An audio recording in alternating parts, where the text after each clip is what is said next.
भारत माता की, भारत माता की।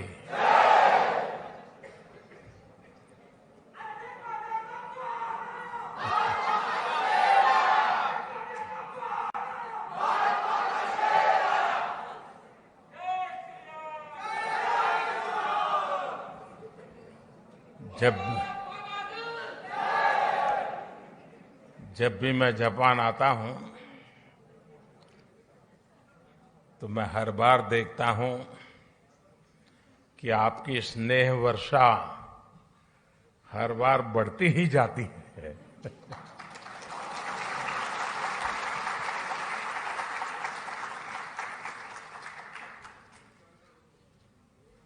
आप में से कई साथी ऐसे हैं जो अनेक वर्षों से यहां बसे हुए हैं। जापान की भाषा, यहां की वेशभूषा, कल्चर, खानपान एक प्रकार से आपके जीवन का भी हिस्सा बन गया है। और हिस्सा बनने का एक कारण ये भी है कि भारतीय समुदाय के संस्कार समावेशक रहे हैं, लेकिन साथ साथ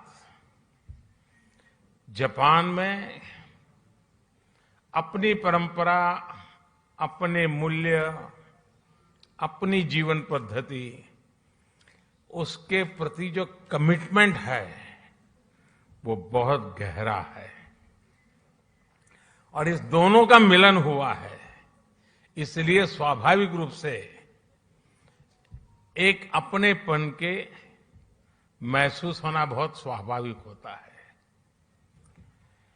साथियों, आप यहां रहे हैं, काफी लोग आप लोग यहां बस गए हैं। मैं जानता हूं कईयों ने यहां शादी भी कर ली है।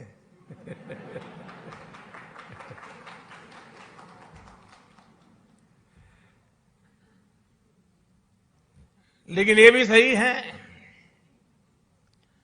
कि इतने सालों से यहां जुड़ने के बावजूद भी भारत के प्रति आपकी श्रद्धा, भारत के संबंध में जब अच्छी खबरें आती हैं तो आपकी खुशियों का पार नहीं रहता है, होता है ना। और कभी कोई बुरी खबर आ जाए तो सबसे ज्यादा दुखी भी आप ही होते हैं।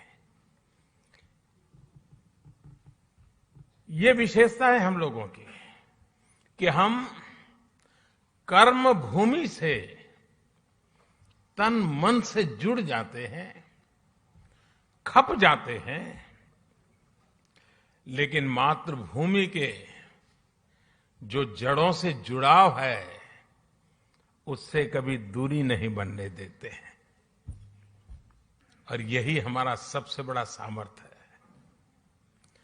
साथियों, स्वामी विवेकानंद जी जब अपने ऐतिहासिक संबोधन के लिए शिकागो जा रहे थे तो उससे पहले वो जापान आए थे। और जापान ने उनके मन मंदिर में, उनके मन मस्तिष्क पर एक गहरा प्रभाव छोड़ा था। जापान के लोगों की देशभक्ति, जापान के लोगों का आत्मविश्वास, यहां का अनुशासन, स्वच्छता के लिए जापान के लोगों की जागरूकता, विवेकानंद जी इसकी खुल करके प्रशंसा की थी। गुरुदेव रविंद्रनाथ जी टैगोर ये भी कहते थे, जापान एक ऐसा देश है जो एक ही साथ प्राचीन भी है और आधुनिक भी है। और टैगोर ने कहा था,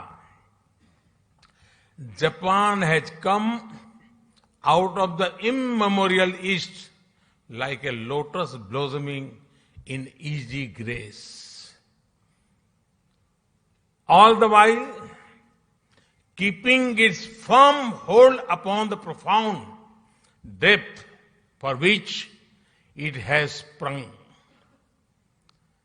यानी कहना वो चाहते थे कि जापान कमल के फूल की तरह जितनी मजबूती से अपनी जड़ों से जुड़ा है, उतनी ही भव्यता से वो हर तरफ सुंदरता को भी बढ़ाता है। हमारे इन महापुरुषों की ऐसी ही पवित्र भावनाएं जापान के साथ हमारे संबंधों की गहराइयों को स्पष्ट करती हैं। साथियों, इस बार जब मैं जापान आया हूं तो हमारे डिप्लोमेटिक संबंधों को 70 साल होने जा रहे हैं, 7 दशक। साथियों, आप भी यहां रहते हुए अनुभव करते होंगे, हिंदुस्तान में भी हर कोई अनुभव करता है कि भारत और जापान नेचुरल पार्टनर है। भारत के विकास में, भारत की विकास यात्रा में जापान की महत्वपूर्ण भूमिका रही है। जापान से हमारा रिश्ता आत्मीयता का है, अध्यात्म का है। जापान से हमारा रिश्ता सहयोग का है, अपनेपन का है। और इसलिए एक प्रकार से रिश्ता हमारा सामर्थ्य का है, ये रिश्ता सम्मान का है, और ये रिश्ता विश्व के लिए साझे संकल्प का भी है। जापान से हमारा रिश्ता बुद्ध का है, बोध का है, ज्ञान का है। हमारे महाकाल है तो जापान में दाइकोकुतेन है। हमारे ब्रह्मा है तो जापान में बोनतेन है। हमारी मां सरस्वती है तो जापान में बेंजाइतेन है। हमारी महादेवी लक्ष्मी है तो जापान में किचिजोतेन है। तो हमारे गणेश हैं तो जापान में कानगीतेन है। जापान में अगर जैन की परंपरा है तो हम ध्यान को, मेडिटेशन को आत्मा से साक्षात्कार का माध्यम मानते हैं। 21वीं सदी में भी भारत और जापान के इन सांस्कृतिक संबंधों को हम पूरी प्रतिबद्धता के साथ आगे बढ़ा रहे हैं। और मैं तो काशी का सांसद हूं और बड़े गर्व से कहना चाहूंगा कि जापान के पूर्व प्रधानमंत्री श्री अबे जब काशी आए थे तब उन्होंने एक बहुत बढ़िया सौगात काशी को दी। काशी में जापान के सहयोग से बना रुद्राक्ष, और जो मेरी कभी कर्मभूमि रही वो अहमदाबाद में जैन गार्डन और काइजन एकेडमी, ये ऐसी बातें हैं जो हमें कितनी निकट लाती हैं। यहां आप सभी जापान में रहते हुए इस ऐतिहासिक बंधन को और मजबूत बना रहे हैं और सशक्त कर रहे हैं। साथियों, आज की दुनिया को भगवान बुद्ध के विचारों पर, उनके बताए रास्ते पर चलने की शायद पहले से ज्यादा जरूरत है। यही रास्ता है जो आज दुनिया की हर चुनौती, चाहे वो हिंसा हो, अराजकता हो, आतंकवाद हो, क्लाइमेट चेंज हो, इन सब से मानवता को बचाने का यही मार्ग है। भारत सौभाग्यशाली है कि उसे भगवान बुद्ध का प्रत्यक्ष आशीर्वाद मिला। उनके विचारों को आत्मसात करते हुए भारत निरंतर मानवता की सेवा कर रहा है। चुनौतियां चाहे किसी भी प्रकार की हो, कितनी बड़ी क्यों न हो, भारत उनका समाधान ढूंढता ही है। कोरोना से दुनिया के सामने जो 100 साल का सबसे बड़ा संकट पैदा हुआ, वो हमारे सामने है। और ये जब शुरू हुआ था, तब किसी को नहीं पता था कि आगे क्या होगा। शुरू में तो ऐसा ही लग रहा था, वहां आया है, यहां क्या है। किसी को पता नहीं था इसको कैसे हैंडल किया जाए, और न वैक्सीन भी नहीं थी, और न इस बात का कोई आइडिया था कि वैक्सीन कब तक आएगी। यहां तक कि इस बात पर भी डाउट था कि वैक्सीन आएगी या नहीं आएगी। चारों तरफ अनिश्चितता का माहौल था। उन परिस्थितियों में भी भारत ने दुनिया के देशों में दवाएं भेजी। जब वैक्सीन्स अवेलेबल हुई तो भारत ने मेड इन इंडिया वैक्सीन्स अपने करोड़ों नागरिकों को भी और दुनिया के 100 से अधिक देशों को भी भेजी।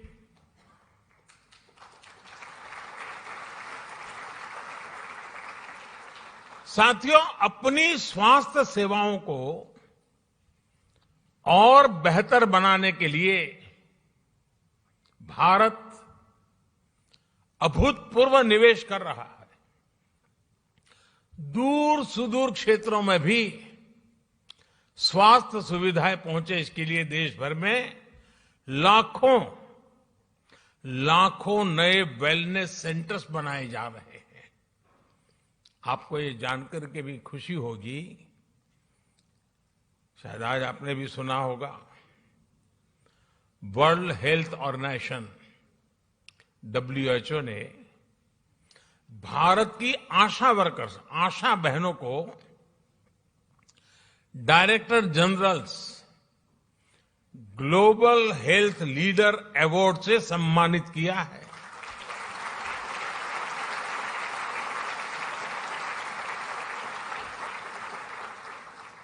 भारत की लाखों आशा बहनें मैटरनल केयर से लेकर के वैक्सीनेशन तक, पोषण से लेकर के स्वच्छता तक देश के स्वास्थ्य अभियान को गति दे रही है। और गांव के अंदर मैं आज जापान की धरती से हमारी सभी आशा वर्कर बहनों को हृदय से बहुत बहुत बधाई देता हूं, उनको सैल्यूट करता हूं।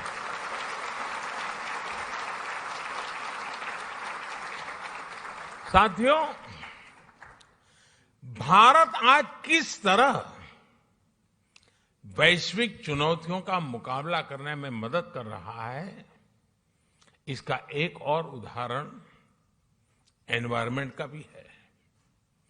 आज क्लाइमेट चेंज विश्व के सामने मौजूद एक महत्वपूर्ण संकट बन गया है। हमने भारत में इस चुनौती को देखा भी और उस चुनौती से स्थायी समाधान के लिए रास्ते भी खोजने की दिशा में हम आगे बढ़े। भारत ने 2070 तक नेट जीरो के लिए कमिट किया है।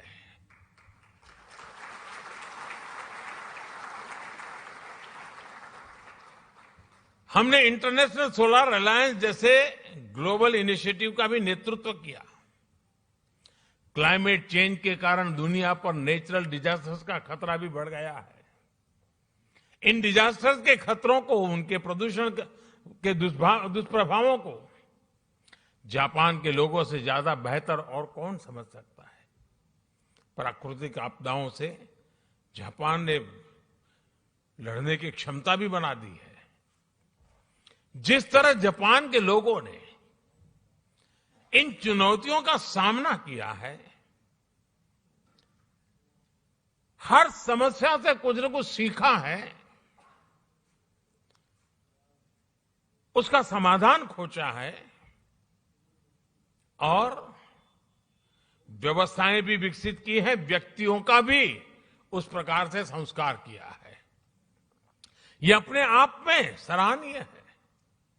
इस दिशा में भी भारत ने CDRI यानी coalition for disaster resilient infrastructure में लीड ली है। साथियों, भारत आज ग्रीन फ्यूचर, ग्रीन जॉब्स के लिए, कैरियर रोडमैप के लिए भी बहुत तेजी से आगे बढ़ रहा है। भारत में इलेक्ट्रिक मोबिलिटी को व्यापक प्रोत्साहन दिया जा रहा है।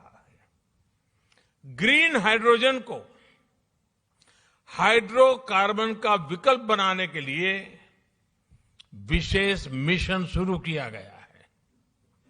बायोफ्यूल से जुड़ी रिसर्च और इंफ्रास्ट्रक्चर के निर्माण पर बहुत बड़े स्केल पर काम चल रहा है। भारत ने इस दशक के अंत तक अपनी टोटल इंस्टॉल्ड पावर कैपेसिटी का 50% नॉन फॉसिल फ्यूल से पूरा करने का संकल्प लिया है।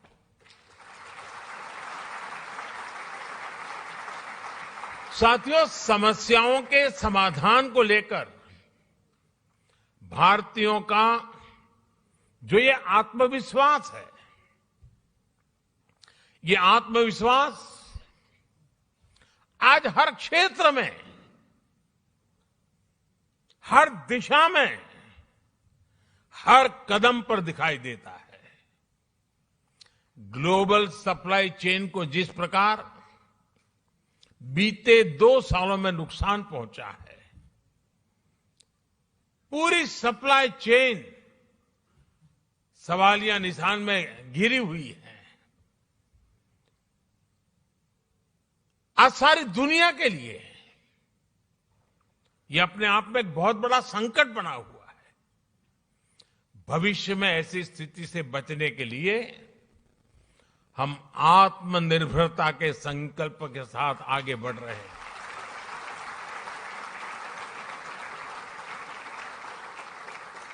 और आत्मनिर्भरता का ये हमारा संकल्प सिर्फ भारत के लिए है ऐसा नहीं है। ये एक stable, trusted global supply chain के लिए भी बहुत बड़ा इन्वेस्टमेंट है। आज पूरी दुनिया को यह एहसास हो रहा है कि जिस स्पीड और स्केल पर भारत काम कर सकता है वो अभूतपूर्व है। दुनिया को आज ये भी दिख रहा है कि जिस स्केल पर भारत अपनी इंफ्रास्ट्रक्चर और इंस्टीट्यूशनल कैपेसिटी बिल्डिंग उस पर जो जोर दे रहा है यह भी अभूतपूर्व है।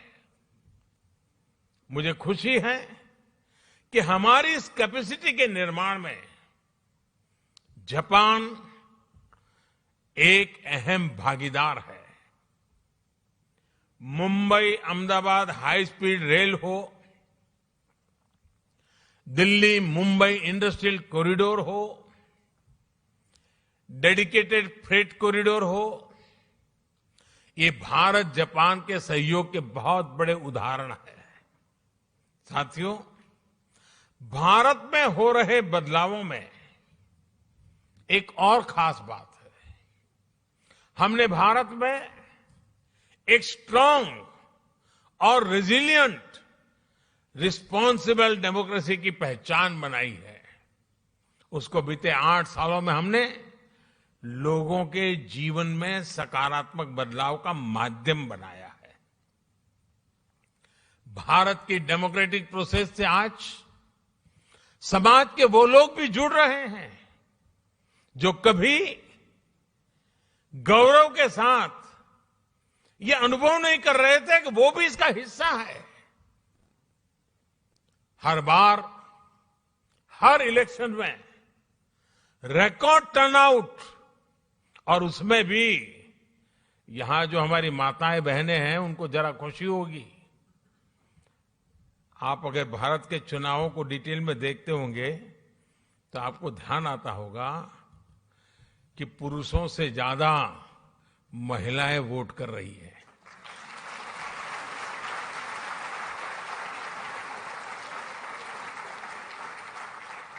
ये इस बात का प्रमाण है कि भारत में डेमोक्रेसी सामान्य से सामान्य नागरिकों के हकों के प्रति कितनी सजग है, कितनी समर्पित है और हर नागरिक को कितना सामर्थ्यवान बनाती है। साथियों, मूल सुविधाओं के साथ साथ हम भारत के एस्पिरेशन को भी नई बुलंदी दे रहे हैं, नया आयाम दे रहे हैं। भारत में इंक्लूसिवनेस का, लीकेज प्रूफ गवर्नेंस का, यानी एक ऐसी डिलीवरी व्यवस्था, टेक्नोलॉजी का भरपूर उपयोग करते हुए एक ऐसे मैकेनिज्म को विस्तार किया जा रहा है ताकि जो जिस चीज का हकदार है वो बिना मुसीबतें, बिना कोई सिफारिश को, बिना कोई करप्शन किए अपने हक को प्राप्त कर सकता है, और उसमें हम पूरी ताकत से जुटे हुए हैं।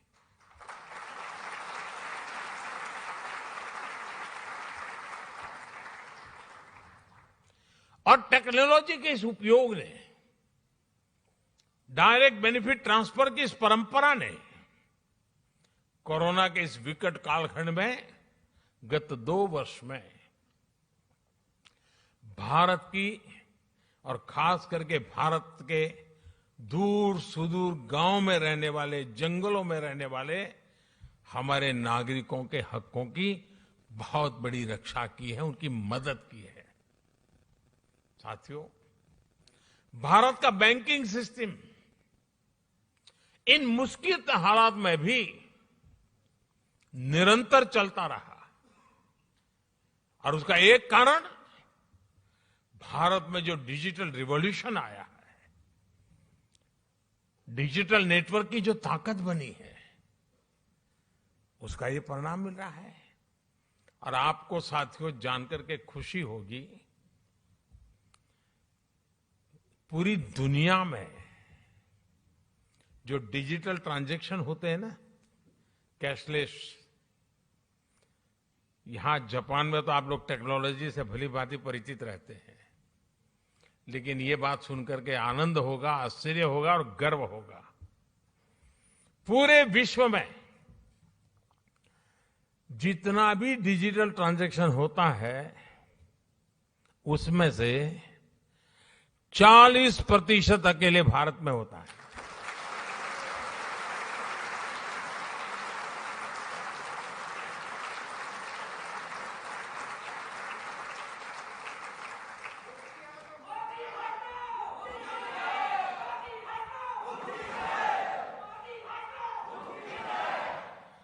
कोरोना के शुरुआती दिनों में जब सब बंद था,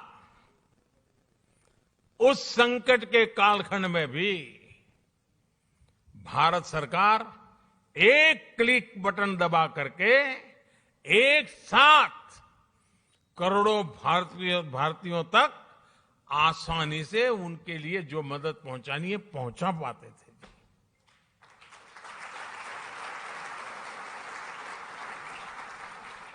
और जिसके लिए मदद तय थी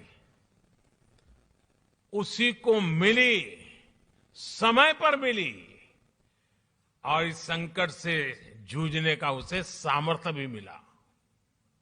भारत में आज सही मायने में पीपल लेड गवर्नेंस काम कर रही है।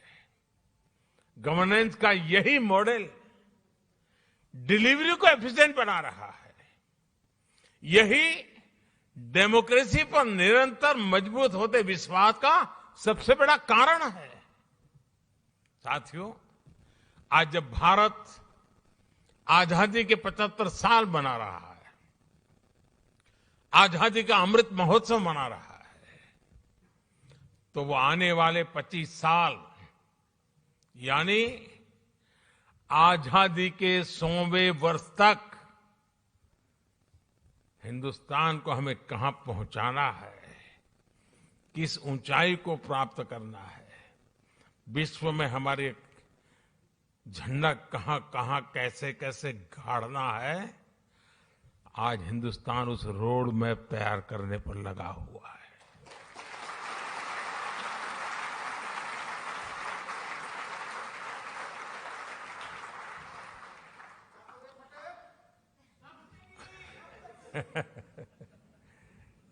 आजादी का ये अमृतकाल भारत की समृद्धि का, संपन्नता का एक बुलंद इतिहास लिखने वाला है। दोस्तों, मैं जानता हूं कि ये जो संकल्प हमने लिए हैं, ये संकल्प में आप पे बहुत बड़े हैं, लेकिन साथियों, मेरा जो लालन पालन हुआ है, मुझे जो संस्कार मिले हैं, जिन जिन लोगों ने मुझे गढ़ा है, उसके कारण मेरी भी एक आदत बन गई है। मुझे मक्खन पर लकीर करने में मजा नहीं आता है, मैं पत्थर पर लकीर करता हूं।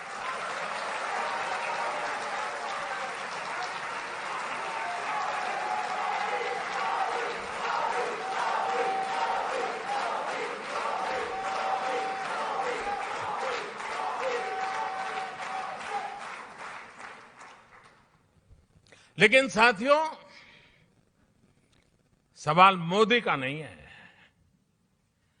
आज हिंदुस्तान से 130 करोड़ लोग, और मैं जापान में बैठे हुए लोगों के भी आंखों में वही देख रहा हूं, आत्मविश्वास। 130 करोड़ देशवासियों का आत्मविश्वास, 130 करोड़ संकल्प, 130 करोड़ सपने, और इस 130 करोड़ सपनों को पूर्ण करने का ये विराट सामर्थ्य परिणाम निश्चित लेकर रहेगा। दोस्तों, हमारे सपनों का भारत हम देख के रहेंगे।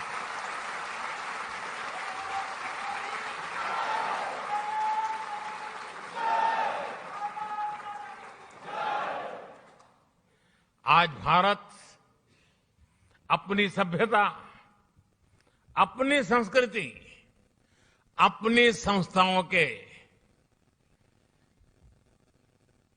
अपने खोए हुए विश्वास को फिर से हासिल कर रहा है।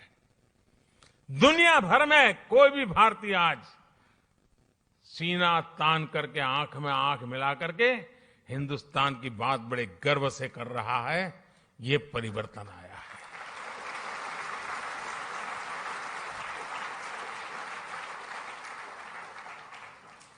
आज मुझे यहां आने से पहले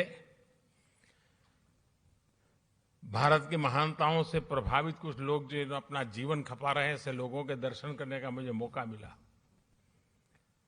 और बड़े गर्व से वो कह रहे थे योग की बातें। वो योग को समर्पित है। जापान में भी शायद ही कोई होगा जिसको योग की कल्पना न हो। हमारा आयुर्वेद, हमारी पारंपरिक चिकित्सा पद्धति, आजकल तो हमारे मसाले सब दूर, उसकी मांग बढ़ रही है। लोग हमारी हल्दी मंगवा रहे हैं। इतना ही नहीं साथियों, हमारी खादी, वरना तो आजादी के बाद धीरे धीरे धीरे धीरे उन नेताओं के कॉस्ट्यूम बनकर के रह गई थी।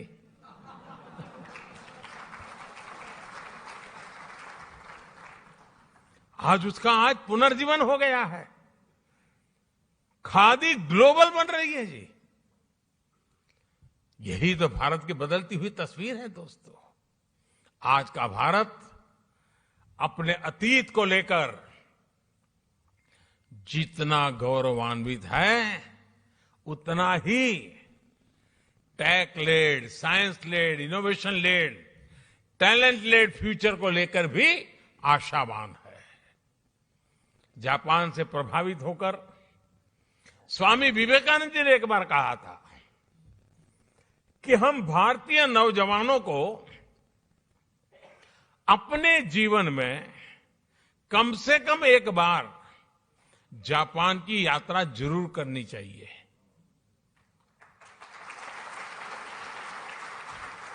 आप लोग ये वाक्य पढ़ करके आएंगे हो ऐसा मैं तो नहीं मानता हूं, लेकिन विवेकानंद जी ने भारत के लोगों को कहा था कि भाई एक बार देखकर तो आओ जापान है कैसा। साथियों, उस जमाने में स्वामी विवेकानंद जी ने जो कहा था, आज के युग के अनुरूप उसी बात को, उसी सद्भावना को आगे बढ़ाते हुए मैं कहना चाहूंगा कि जापान का हर युवा अपने जीवन में कम से कम एक बार भारत की यात्रा करे।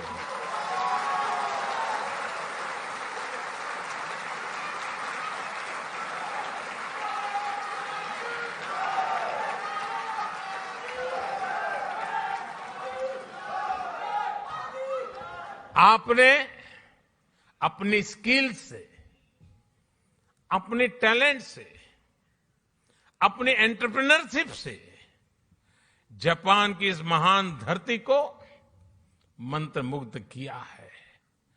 भारतीयता के रंगों से, भारत की संभावनाओं से भी आपको जापान को लगातार परिचित कराना है।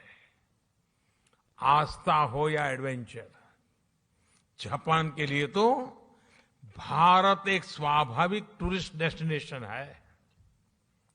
और इसलिए भारत चलो, भारत देखो, भारत से जुड़ो, इस संकल्प से जापान के हर मेरे भारतीय से मैं आग्रह करूंगा कि वो उससे जुड़े। मुझे विश्वास है कि आपके सार्थक प्रयासों से भारत जापान की दोस्ती को नई बुलंदी मिलेंगी। इस अद्भुत स्वागत के लिए, और मैं देख रहा था, अंदर आ रहा था, चारों तरफ जोश, नारे, उत्साह, और जितना भारत को आप अपने में जीने की कोशिश करते दिख रहे हो, ये सचमुच में दिल को छूने वाला है।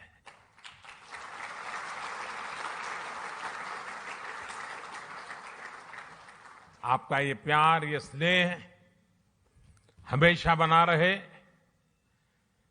इतनी बड़ी तादाद में आकर के, और मुझे बताया गया कि जापान में से सिर्फ टोक्यो से नहीं, बाहर से भी कुछ साथी आज आए हैं। पहले मैं आया करता था, इस बार नहीं आ पाया तो आप भी आ गए। लेकिन मुझे अच्छा लगा, आप सबके दर्शन करने का अवसर मिला। मैं फिर एक बार आप सबका बहुत बहुत धन्यवाद करता हूं, हृदय से आभार व्यक्त करता हूं। भारत माता की, भारत माता की, भारत माता की बहुत बहुत धन्यवाद।